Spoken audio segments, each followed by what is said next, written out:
Bien, queridos amigos de la Rosa de los Vientos, de la Zona Cero, lo prometido es deuda, y sobre todo era una deuda contraída con nuestros amigos los granadinos, nuestros amigos de Granada. Vamos a dedicar este monográfico Zona Cero, claro que sí, lo merecían, a nuestra querida Granada. Vamos a hablar de la antigua Diputación, de esa bella ciudad, y también de los misterios y la leyenda, el embrujo de la Alhambra. Pues yo creo que Granada, además lo tenemos en internet, en nuestra propuesta de hoy, es una de esas capitales del misterio. Así que vamos a preguntárselo a nuestros expertos a ver qué opinan ellos. Carlos Canales, ¿qué tal? Buenas noches. Hola, buenas noches. Pues lo es. Tú piensas que sí, ¿verdad? Sí. ¿Y tú qué piensas, Jesús Callejo? Buenas noches. Hola, ¿qué tal? Buenas noches. Hombre, aparte de ser el emporio del misterio, puedo decir que es la ciudad más bella, no solo de España, sino posiblemente de casi todo el mundo. Y tú la frecuentas mucho. Y yo la frecuento bastante, sí. No, cuando siempre se dice la ciudad más bella, la ciudad más misteriosa, sabes que es injusto porque todas las generalizaciones acarrean una cierta injusticia. Es cierto que es una bella ciudad, pero igual que lo es también Córdoba, o igual que lo es en Tarragona, o lo puede ser San Sebastián. Pero es cierto que el embrujo, el encanto y el misterio que tiene Granada difícilmente puede ser equiparable a otras ciudades, a pesar de toda la leyenda mistérica que tienen alrededor. Granada, por muchas razones, son de esos lugares de encuentro, casi uno de los epicentros, no solo de la península, sino del resto de Europa, que por lo menos una vez en la vida hay que estar allí. Recuerdo una vez paseando con Carlos Canales los dos del brazo por la calle Pedro Antonio de Alarcón, nos decían, a esto le llaman Pijolandia, porque iban todos los universitarios a pasear por allí y a los sitios de copas y cosas de estas. Pero bueno, ahí no está el misterio, ese es otro tipo de misterio, ¿verdad? No, la verdad es que es una ciudad muy divertida, como es una ciudad universitaria, tiene un gran ambiente. Sí. Jesús y yo, la relación con Granada, yo creo que viene por el mismo punto, exactamente por lo mismo, porque ambos tenemos familia viviendo en Almuñécar y siempre aprovechamos para escaparnos. Yo me imagino que ese es el motivo del caso de Jesús, porque como buen leonés, si no estaría al otro lado, y a mí me pasa exactamente lo mismo, y lo cierto es que, bueno, siendo justos, es cierto que probablemente el lugar del mundo con más casas encantadas por metro cuadrado tiene fama de ser Toledo, pero el embrujo, como diría la tradición granadina, tiene otras cosas que merece la pena comentarse. Afortunadamente tenemos muchísima audiencia, una nutrida y cualificada audiencia en Granada, que nos han pedido con muchísima insistencia que hablemos de la antigua Diputación de Granada. Los misterios que ese local encierra, pues bueno, son tremendos, además muy comentados en la ciudad, y por eso tantos amigos nos han solicitado esto. Bien, pues hemos puesto a Jesús y a Carlos a trabajar, y aquí traen todos esos casos, de lo que ya se considera, Jesús, pues uno de los grandes casos clásicos del misterio, ¿no? Sí, lo es, sin duda ninguna. Para mí el caso del antiguo palacio de la Diputación de Granada, por cierto cerrado, las últimas noticias que tengo yo que seguía cerrado a cal y canto, y después contaremos por qué, pues es de esos casos de palacios encantados más extraordinarios de toda la casuística que podemos recoger aquí en España, ¿no? Porque se dan casi todo tipo de fenomenologías, incluidas las psicofonías, como no. Entonces, el seguir la pista es muy interesante porque son esos clásicos edificios que han estado asentados en otros lugares donde ha habido enterramientos. De hecho, cuando hablamos de la Diputación de Granada, antes de que fuera Diputación de Granada, antiguamente había una mezquita árabe que disponía de un palacete anexo. También, después, una vez que se destruyó la mezquita, se construyó una parroquia, la parroquia de la Magdalena. Después, allí se ubicó un convento de monjas. Luego fue unos almacenes, unos grandes almacenes llamados almacenes Bullsport. Y luego fue la oficina de la Diputación. Por lo tanto, hay ya una trayectoria histórica del lugar que ya venía precedido por sitios de enterramiento, como podía ser el caso de la parroquia de la Magdalena o del convento de monjas. Y eso después tiene su cierta explicación para lo que vamos a contar. En este mundillo, Carlos, en este mundillo nuestro del misterio, póngase un convento, póngase un monasterio y espérese tranquilamente a que llegue el misterio, ¿no? Sí, además forma parte de la tradición española del misterio hasta tal extremo que no deja de ser curioso, y además lo recomiendo porque es una novela divertidísima, en contra de lo que pudiera parecer. La primera novela gótica, El monje, ya el título lo dice todo, se desarrolla en España y fijaros cómo la tituló el autor inglés. Bueno, pero es que la buena novela gótica, ya sabes, es monasterios, lápidas... Claro, pero es que en el caso español es totalmente inseparable. Es decir, la profunda tradición católica que se consolidó de una manera fortísima en España después de la expulsión o absorción de los conversos en los siglos XVI y XVII, generó una sociedad monolítica que encima formaba parte de la tradición de misterio, todo lo relacionado con la Iglesia. Como veremos luego en el caso de la Diputación de Granada, incluso en la descripción por parte de los testigos de uno de los espectros que aparecían en el lugar, coincide perfectamente con la imagen de un sacerdote. Entonces, Jesús, podemos coger el catálogo de parapsicología, el manual de parapsicología, nos lo podemos llevar a la antigua Diputación de Granada y ahí aparecen todos los fenómenos, ¿no? Ahí aparecen casi todos los fenómenos, efectivamente. Sí que se da una variedad y una riqueza de fenómenos parapsicológicos realmente extraordinaria, a pesar de la corta duración de estos fenómenos. Y digo la corta duración porque para que se sometiera a estudio parapsicológico por un grupo, el Grupo Omega, fue gracias a la autorización que dieron por entonces las autoridades de la Diputación de Granada.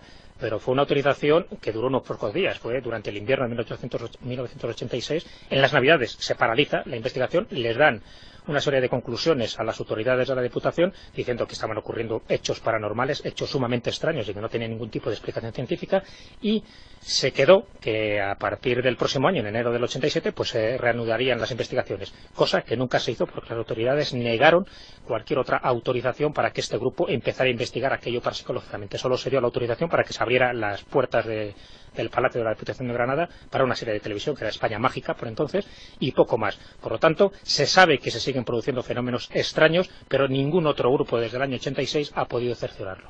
Bien, entonces ya tenemos un grupo de investigación en fenómenos parapsicológicos. Tenemos también una fecha, en diciembre de 1986 es cuando se realizan esas investigaciones. Hasta esa fecha, Carlos, ¿qué había ocurrido?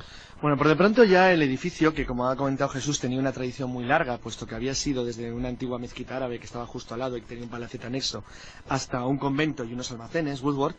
Por de pronto, ya cuando se hizo el proceso de remodelación que antecedía la construcción de lo que iba a ser el edificio de la Diputación, se ahorcaron 2 encargados de la obra. Eso pudiera parecer ya que en principio, bueno, pues dentro de lo que era la imaginería popular podía generar la idea de que era un edificio con mala suerte. Pero es que hay algo más. Antonio Rodríguez, que fue el arquitecto jefe de las obras, dijo que durante la demolición de parte de los mudos aparecieron tapiados con ladrillos y emparedados los esqueletos de varios niños recién nacidos. Claro, estos niños además estaban situados junto a los restos de un hombre adulto, una persona mayor, que a principios de siglo murió probablemente en torno a los primeros años como he dicho, del siglo, iba a decir pasado ya realmente, del siglo XX. Sí. Bueno, según algunos de los testigos, podrían coincidir con la imagen del padre Benito, que era el protector de los niños en Granada. Lo cual no deja de ser curioso que coincidiera esa imagen con un lugar en el cual habían aparecido cadáveres de niños emparedados. La historia es lo suficientemente sombría y siniestra como para que el Grupo Omega, cuando inició las investigaciones, que luego os va a contar a Jesús lo que descubrieron porque es sorprendente, pues ya tuviera cierta imagen en lugar de lugar misterioso, extraño y con un cierto maleficio, lo cual aumentó cuando fueron los propios guardias de la empresa encargada de la seguridad del edificio los que comunicaron a la Diputación de manera oficial, mediante partes internas de comunicación, notas de régimen interior, que los sucesos que se estaban produciendo de carácter extraño en el interior del palacio superaban con mucho lo meramente razonable o casual. Vamos a ver, Jesús, que esto se pone interesante. La verdad, a principios de siglo aparecen cadáveres de niños junto a un cadáver de adulto. ¿Estaban enterrados como Dios manda? Así es. Bueno, esto cuando se descubre es en las obras de rehabilitación del viejo edificio, los almacenes Woolworth, para instalar la Diputación. Ahí es cuando se empieza a descubrir, pero por la antigüedad de esos huesos se sabe que debe ser a principios de siglo, efectivamente.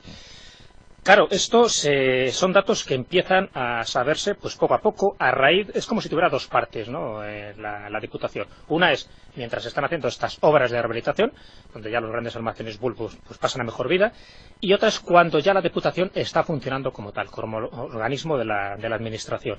Y ahí es cuando empiezan a ocurrir muchísimos más fenómenos. Carlos ha citado uno, en fin, eso que se produjeron pues 2 extraños suicidios, ¿no? Se ahorcan 2 encargados de las obras, además empezaron a desaparecer los planos de la obra y muchas herramientas de trabajo.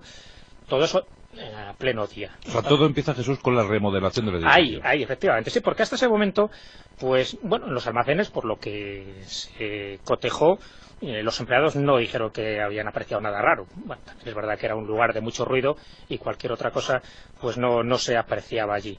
Es en el momento en que se empieza a excavar, en el momento que se empieza a picar, y es cuando aparecen estos huesos, es como si algo se removiera allí, no solo los cimientos, sino como las energías psíquicas, esa infestación de la que más de una vez hemos hablado en las casas encantadas, algo se remueve ahí y sirve de detonante para que empiecen estos fenómenos parapsicológicos, por lo menos de una forma masiva.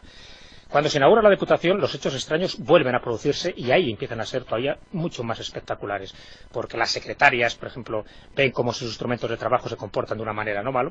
Uno de los ejemplos es que 2 máquinas de escribir eléctricas funcionan sin que nadie las tocase, los cabellos de algunos empleados se empiezan a erizar sin causa aparente, las puertas de las estancias se cierran solas, los ascensores funcionaban solos a capricho, se encendían las luces y se oían extraños ruidos, en fin, toda una sintomatología bastante preocupante para que fuera considerada desde ese momento como un palacio poltergeist. Entonces estamos hablando de cosas ocurridas a mediados de los 80. Claro, efectivamente, porque ya estamos hablando de eso, de invierno del 86 es cuando se hacen estas investigaciones, ahí es cuando la Diputación pues bueno, estaba en pleno auge, por decirlo así, y es cuando ocurren todo ese tipo de cosas y cuando el Grupo Omega empieza a recabar estos datos. El hecho es que el jefe del mantenimiento del Palacio de la Diputación, José María Moya, dio un testimonio bastante escalofriante. Y el testimonio que dio este hombre es que, según él, se le apareció una luz chisporroteante, según sus palabras, como una aura luminosa que se posó sobre él, algo que le impedía levantarse del sofá de la recepción donde él estaba recostado, y bueno, yo despavorido, pues pensando que eso no era, por supuesto, de este mundo.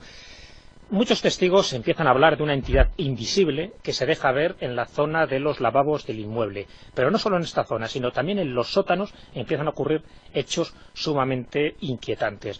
De hecho, los vigilantes nocturnos dijeron que ocurrían cosas muy raras, esa también es la expresión que utilizan estos vigilantes, especialmente en el sótano, donde uno de ellos fue empujado por una fuerza invisible. Empujan en la espalda, el hombre pega un trompicón y desde luego su compañero no había sido.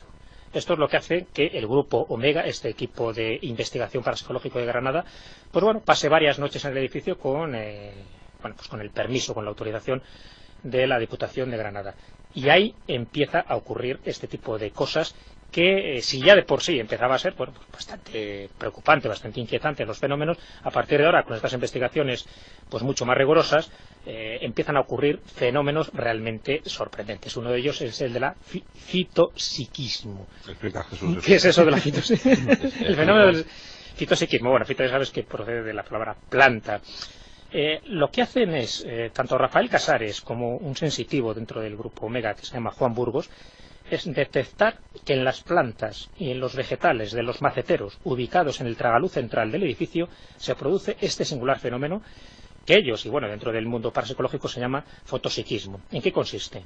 La normal inversión del proceso de fotosíntesis, es decir, las plantas desprendían oxígeno y asimilaban anhídrido carbónico. En fin, esto es un fenómeno realmente extraño porque va en contra de las leyes de la naturaleza. Sí, el fitopsiquismo normalmente se asocia por parte de los que han estudiado el comportamiento sensitivo de las plantas a extremos de lo que nosotros llamaríamos una increíble situación de estrés. De hecho, hay quien considera que, por ejemplo, se dieron casos de fitopsiquismo en el bombardeo de Dresde, por ejemplo, en los jardines públicos. Es decir, es como si las plantas estuvieran sometidas a una energía tan poderosa, o una especie de miedo, podemos llamarlo así, que les hace compartirse de una manera anómala. De hecho, lo que hacen es actuar por la noche como si fuera día y la día pues como si fuera noche. No me extraña porque en Dresde se dio el fosforosiquismo también, ¿eh? Claro, sí, parece que las tormentas de fuego de Dresde generaron que en los parques las plantas se convirtieran al revés, pensaran que fuera de noche y empezaron a invertir el proceso clave de la fotosíntesis. Bueno, pues la verdad es que es espeluznante lo que está ocurriendo en ese porque yo no sé si sigue ocurriendo esto, Carlos. Pues todo da indicar que sí. Las noticias que se mantienen, como ha dicho Jesús muy bien, es decir, aparte de los fenómenos tan extraños, luego el palacio está oficialmente abandonado, quedó cerrado, pero no se dejan de oír por ello ruidos en el interior y se deduce, por lo tanto, que los fenómenos siguen ocurriendo. Lo cierto es que por parte de los responsables de la administración, que son al fin y al cabo los propietarios y dueños, no ha habido ninguna explicación y, como ha dicho Jesús muy bien, desde que dejaron entrar a Televisión Española para grabar el programa España Mágica a finales de los 80, desde entonces no ha vuelto a entrar nadie. La verdad es que yo sigo pensando que sería muy muy interesante que el Palacio de la Diputación se abriera para una investigación seria y en profundidad por parte de quien la Administración decidiese. Hay gente, yo creo, lo suficientemente competente, incluso vinculada a la Universidad de Granada, para que hiciera un estudio serio de si de verdad ocurre algo todavía anómalo, qué es y qué trascendencia tiene. Pues la verdad, Jesús, es que viendo los correos que nos llegan a la redacción de La Rosa de los Vientos, aquí en la Zona Cero, desde luego este sitio es uno de los más, no concurridos, sino comentado en la ciudad, ¿no? Porque todos hablan de la antigua Diputación de Granada. Hombre, no me extraña, ya te digo, yo hace unos años pasé por allí, vi que estaba cerrado a cal y canto, además con pintadas, que daba un aspecto sombrío y siniestro solo ya desde fuera, ¿no? Porque un palacio, además, con un revocado edificio precioso que hicieron, pues está totalmente inservible, y eso sí que es una pena, incluso desde un punto de vista de uso administrativo, el que esté infrautilizado de esta manera.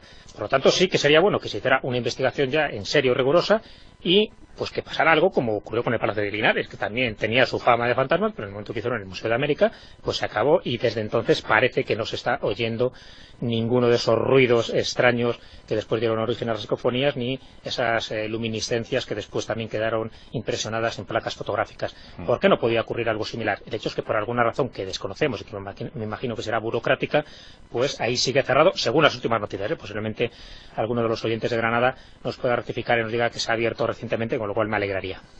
¿Hay alguna forma, Jesús, de suprimir estos fenómenos, de intentar evitar estos fenómenos? De evitarlos. Hombre, se han hecho muchísimas experiencias y experimentos para poder eliminar pues estas infestaciones que supuestamente proceden de residuos psíquicos que provienen de gente que ha muerto allí o que ha ocurrido algún hecho luctuoso. Desde un punto de vista religioso, católico, pues existirán los exorcismos, con mayor o menor eficacia, pero siempre con el hisopo en mano y el rituale romanum en el otro, sí, pues intentando exorcizar ese edificio y los espíritus malignos que supuestamente habitan en él. Desde un punto de vista esotérico y casi como manual de la nueva era, pues hombre, hay muchísimos rituales, muchos de ellos tienen que ver con las velas, que haya luz, el ventilar la casa, el hacer meditaciones donde se diga que aquellas entidades que habitan en ese lugar y que son los supuestos causantes de los fenómenos paranormales, pues que se larguen, que vayan a la luz, que no queden ahí todavía pues como un remanente, ¿no?, anclados en un mismo lugar físico. Se habla, por cierto, Jesús, perdona, sí, se habla de algún fantasma en concreto, de algún espectro en concreto. Sí, ahora hablaremos de eso. Sí, claro, porque lo que estamos contando son unos pequeños hechos que han ocurrido en la Diputación de Granada, pero hay muchos más. El hecho es que también se detectaron ruidos lejanos entre quejidos y lamentos, que era la expresión que utilizaban algunos de los testigos. Se obtuvo, y antes de entrar en este espectro, se obtuvo una psicofonía, una de las psicofonías más largas de la historia.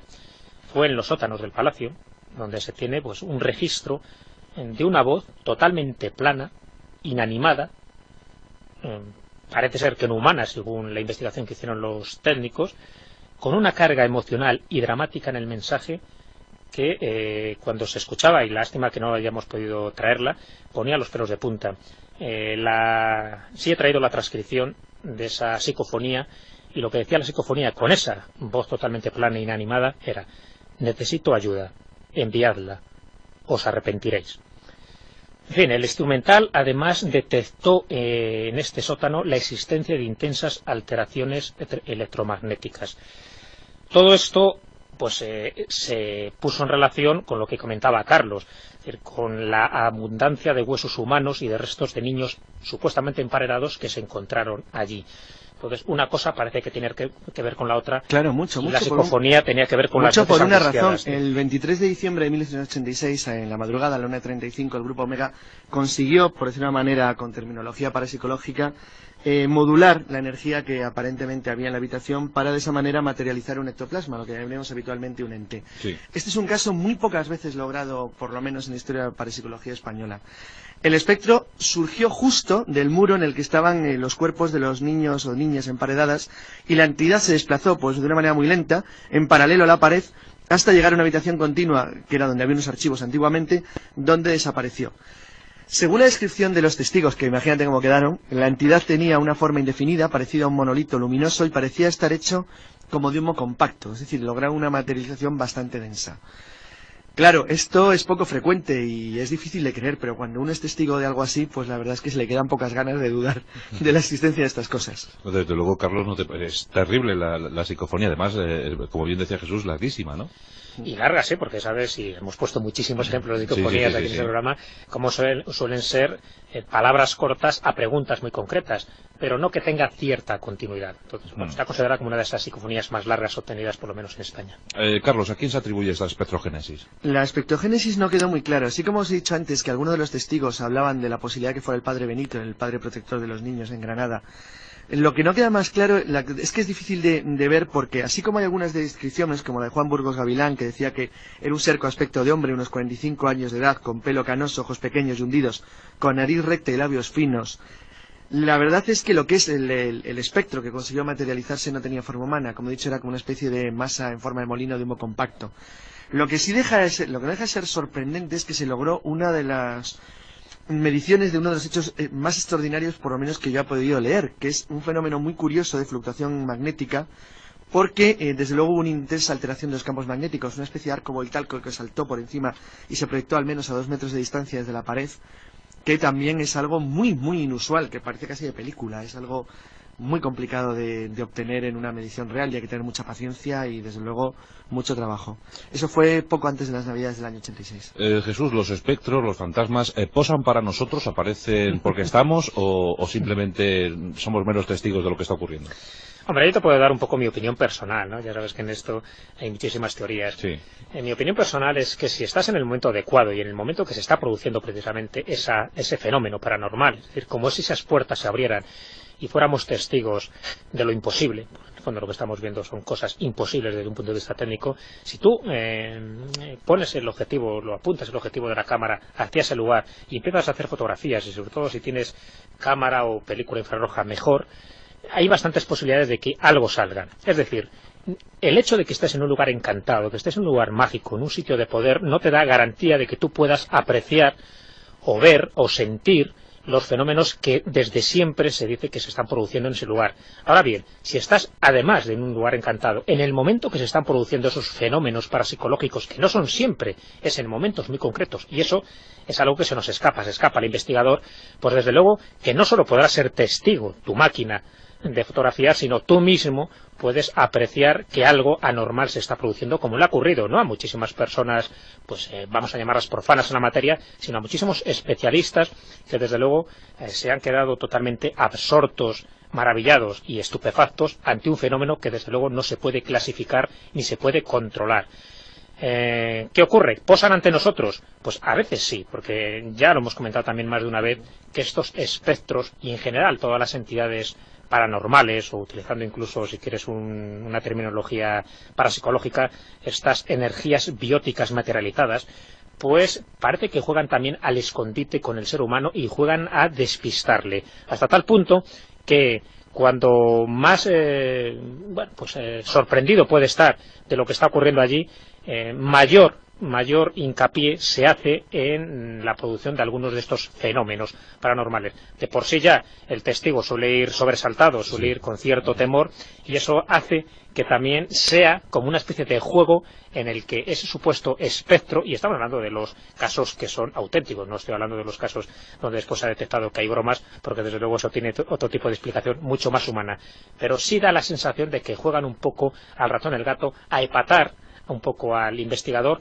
a sorprenderle, para que ninguna de sus teorías preconcebidas sirvan para explicar el fenómeno. Luego sobre que eso, ha sido testigo. Creo que cuando toquemos el tema de la Alhambra me gustaría dar las otras dos teorías que hay. Sí. Las dos no tan clásicas del mundo parapsicológico, sino una científica muy dura y una que está ahora muy en boga en algunos investigadores. Por ejemplo, Jesús, por favor, repítenos el texto de esa psicofonía, la transcripción de esa psicofonía. Sí.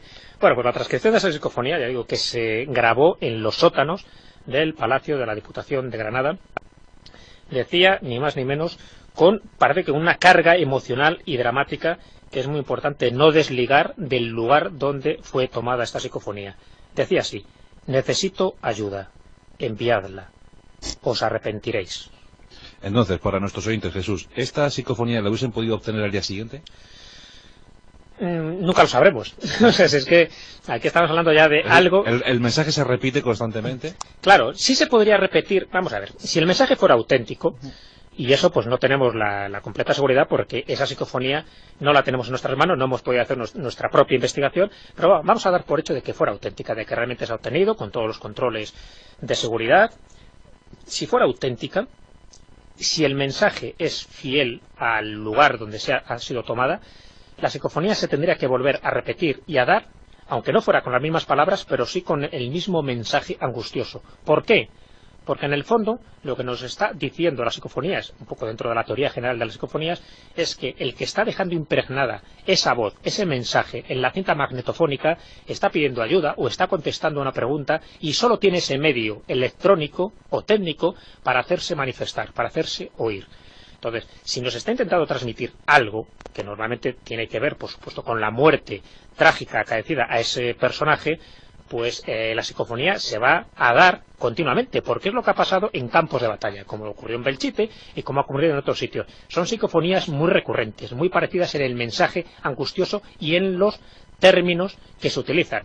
¿Os acordáis con la de El Alcázar? Como era de asesinos, quietos, arrestables, es decir, palabras que tienen que ver mucho con el entorno, con el contexto histórico en el que fueron tomadas. Por eso nunca hay que desligar una cosa de otra. Es un tipo de psicofonía que formaría más parte de lo que sería la presumible, vamos a llamarlo con una palabra rara, impregnación.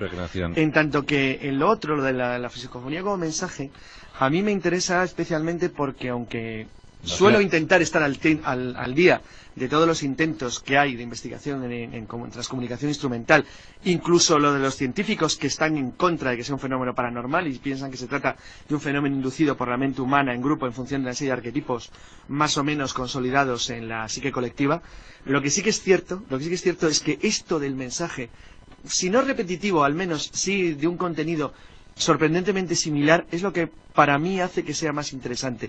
Es como si de verdad algo no tuviera la fuerza suficiente como para manifestarse con libertad, pero sí la suficiente como para intentar de alguna manera dejar un mensaje que forzosamente ha de ser breve porque no hay capacidad de hacerlo de otra forma, por lo menos ahora, que siempre repite lo que más influye en quien en el otro lado está intentando de ponerse en contacto con nosotros. Y lo más inquietante, querido Carlos, la causa siendo consciente de su circunstancia terrible, ¿no? Claro, y eso lo podemos ver ahora en el caso de la Alhambra, cuando toquemos el tema, y si quieres empezamos ya. Sí. ¿Qué son los abencerrajes? Tú que has sido muy aficionado a ir a la Alhambra, claro, a pasarte por allí con... Fíjate que es una pena porque a mí la Alhambra siempre me da pena. ¿Sabéis por qué? Boabdil. No por Boabdil, que era un bastante pringado, por cierto, y se lo merecía. Carlos. No me gusta nada. Boabdil le tengo algo de manía. Sí. Pero, además sí, sobre todo porque era el débil malvadón. Sí, que cuando podía, hacía todo el mal posible, pero cuando no podía... Sí. No, la verdad es que lo cierto que la Alhambra siempre me da pena porque es un edificio sin muebles. Es un edificio vacío. Bueno, como el Palacio de Versalles. A mí me da pena por exactamente... Me da pena por exactamente... Vacío, hay una cola de espera. Me da pena por exactamente lo mismo el Palacio de Versalles. Sí. Creo que el Palacio de Versalles no resiste comparación alguna frente al Palacio Real de Oriente. Precisamente por eso, porque aunque sea tan bonito y tan espectacular, dentro de una sensación de soledad y de vacío que da mucha pena. Es que lo de 1789 fue muy duro, amigo. Ay. No, sobre todo es que no le gusta Napoleón, porque mira los otros cómo están. Sí. Fontainebleau está lleno. Sí. Si le hubiera quedado en gracia. No, la verdad es que da mucha pena por eso. Entonces siempre la sensación de un edificio conquistado, un edificio vacío. Un edificio en el cual, y aunque me parece el más bonito la más bonita de las edificaciones renacentistas españolas, el Palacio de Carlos V en la Alhambra, que me parece una preciosidad, no deja de ser la huella de un conquistador del siglo XV. Es decir, yo coloco mi palacio en medio como síntoma de lo que acabo de tener. Sí. De hecho, y yo no sé si tendrá alguna relación, pero lo mismo sí, hay una similitud enorme con lo que hizo Muhammad II en Constantinopla cuando edificó la mezquita sobre Santa Sofía. La verdad es que eso siempre me ha producido esa pequeña tristeza que también tenía Washington Irving. Lo que pasa es que Washington Irving, que es el primero que populariza el fenómeno de los misterios, las leyendas, sus cuentos, claro, y los fantasmas en los cuentos de la Alhambra, le echó tanta fantasía al asunto que algunos folcloristas posteriores hicieron lo que hicieron algunos de los grandes amigos conocidos de Jesús en las leyendas del norte de España. Es decir, es mezclar realidad con fantasía, y donde no llega la leyenda, llega la pluma del escritor. Esa es una manera muy cómoda de hacer que un lugar mágico sea más mágico todavía. Pero claro, deslindarlo de lo que podrían ser los fenómenos paranormales reales es, en la actualidad ya, yo creo que prácticamente imposible. Ya es imposible, Jesús, ¿tú también piensas lo mismo? Sí. Bueno, no, yo creo que no hay que ser tan radicales tampoco ahí, ¿no? Yo que no, que hay esa unión, ese nexo, yo creo que permanece, ¿no? Ahora...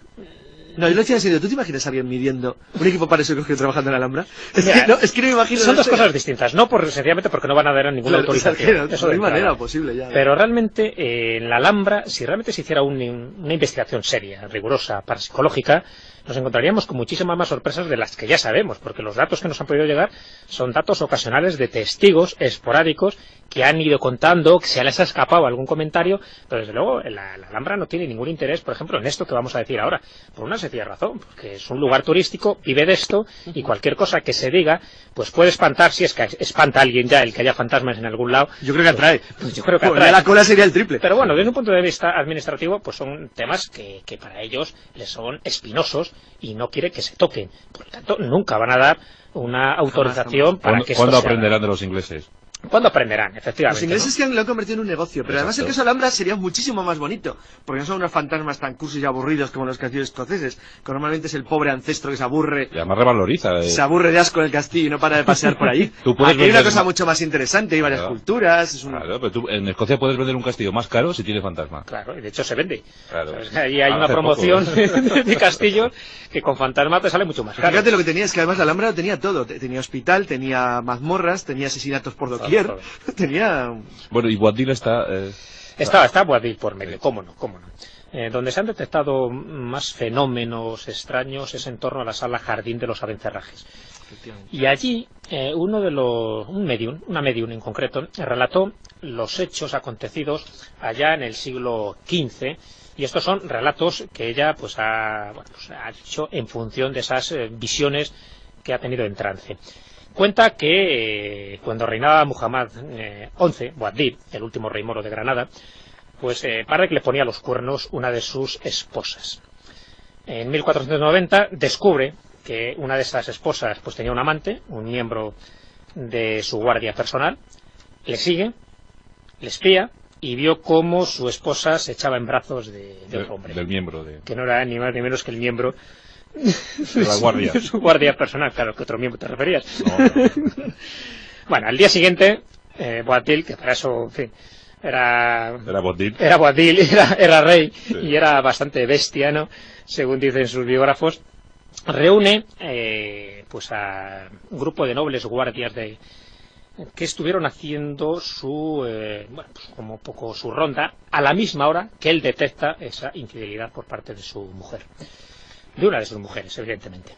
Bueno, nadie confiesa, nadie delata a nadie, así que Boabdil, pues, imagínate lo que hace. Sí. Ante la duda, mandó decapitar a todos los miembros en el mismo lugar del Jardín de los Abencerrajes donde ocurrió pues este encuentro amoroso. O sea que lo de Santa Fe estaba justificado. Ya te he dicho que no era de fiar ese chico. Sí. El hecho es que las ejecuta al lado de un ciprés, que aún se puede ver, y desde entonces se llama el ciprés maldito. Bueno, la amante y esposa infiel se quitó la vida también al día siguiente, se quitó la vida o la asesinaron directamente, y desde entonces Boabdil, eso es lo que cuenta la leyenda, ya no tuvo paz para su alma, y su espectro es el que se vería. Y tanto se vería que, dicen que una de las figuras espectrales que se ven junto al ciprés de los sacrificios, pues no sería solo la de Boabdil, sino la de un caballo decapitado y evanescente, lo cual tiene su gracia porque la leyenda no nos cuenta que decapitara también el caballo, pero bueno, eso es lo que se ve. Antes Carlos comentaba lo del palacio que hizo construir Carlos V, pues también tiene su pequeña historia encantada y en relación con Boabdil, porque cuando Carlos V ordena construir ese palacio renacentista en el interior de la Alhambra, para ocuparlo por temporadas, como solía hacer él, no se llegó a terminar, porque también, aquí asegura la leyenda, que el emperador oía unos sollozos y veía unas manifestaciones, la leyenda dice textualmente, del espíritu atormentado de Boabdil, y esas voces, comillas, perceptibles también desde el patio de los leones, son las que le amedrentó de alguna manera al emperador Carlos V, si algo le podía amedrentar, y eso es lo que cuentan pues para que dijeran que ese palacio renacentista no llegó a terminar, porque todavía Boabdil hacía de las suyas y en algún momento pues hizo también que su venganza cayera sobre el emperador español. Vaya con el chico. Vaya con Boabdil. Yo voy a decir que puestos a coger leyendas de la Alhambra, y me voy a quedar con una que a mí personalmente me gusta mucho. Sí. Es de las que yo tengo alguna duda de hasta qué punto Washington Irving la trató tal y como la tradición, que sí existía, y es curioso porque sí había tradición, que además era tradición escrita, pero que la fabuló de tal manera que lo entremezcló hasta el punto de ser muy difícil de separar. Lo que pasa es que los lugares físicos que cita dentro de lo que es la montaña que cubre donde está construida la Alhambra, existen todavía y están bien marcados, lo cual puede hacer que realmente haya algo más de verdad en la leyenda de lo que aparentemente pudiera decir simplemente los cuentos del embajador de los Estados Unidos. Es la leyenda de Ibn Abu Ayyub, era un médico astrólogo de origen egipcio, que tenía, era una de las personas legendarias dentro del mundo de la medicina y del conocimiento científico del mundo árabe, que, según algunos rumores, era ni más ni menos el dueño de un libro que había encontrado cerca de las pirámides de Giza. Ese libro, que podía ser el famosísimo libro de Tot, había pertenecido, según decía la tradición y la leyenda que él mismo sostenía, al propio Salomón. y pidió expresamente al soberano de Granada el que le dejara vivir en la Alhambra a cambio de todos sus artes y de la donación de lo que era su sabiduría y su conocimiento, siempre y cuando que en una cueva que se llama Asabica pudiera edificar su hogar y su morada. El faraón, el rey de Granada aceptó a cambio de poder tener acceso al conocimiento del libro mágico de Tot. Lo que ocurre que toda la Biblioteca Real de Granada se perdió después del año 1492. Yo no creo que el mito, desgraciadamente, de la biblioteca perdida del rey de Granada haya llegado al extremo de la biblioteca Iván III, es decir, la famosísima biblioteca de los zares que está oculta en algún punto del Kremlin y que se perdió supuestamente cuando el ataque tártaro de 1571, pero podría ser algo parecido, porque esa biblioteca había ido recogiendo toda la sabiduría del Islam español, hasta el punto que fue el lugar donde llegaron a estar todos los manuscritos y todos los libros de los antiguos reinos de Taifa, según fueron cayendo ante el empuje cristiano después del hundimiento del Imperio Almohade a principios del siglo XIII. Esa biblioteca, que tenía unos conocimientos al parecer asombrosos, porque incluso había recogido parte de lo que era la tradición de la perdida biblioteca de Alejandría a través de cronistas árabes que lo enviaron desde el norte de Egipto durante decenios, podría ser, de quedar algo de ella oculto en algún punto de Granada, sin duda alguna, con la Mesa Salomón, el mayor tesoro arqueológico que posee España. Bueno, pues ahí queda, monográfico Zona Cero dedicado a la Alhambra, dedicado a la antigua Diputación de Granada. Iván III construyó el Kremlin y su nieto escondió los libros. Sí. Es lo que suelen hacer los nietos. ¿Sabes que hay un intento de nuevo ruso de buscarla? Va a intentar utilizar sondas de sonido para ver si por huecos en las paredes pudieran encontrar dónde. Ya hicieron los soviéticos, en 1927 levantaron la tumba del zar Alejandro I y vieron que no había nada, y dijeron, bueno, ¿os dais cuenta que no existió? Bueno, en nuestro monográfico Zona Cero hemos ido a los misterios de Granada, espero que os hayáis divertido y por lo menos hemos cumplido la promesa que hicimos a nuestros oyentes de Granada, espero que os haya gustado. Muchas gracias, Carlos Canales, nada, al embrujo. Pues hala. Y tú, Jesús Callejo, al encanto. Al encanto, efectivamente, y al duende.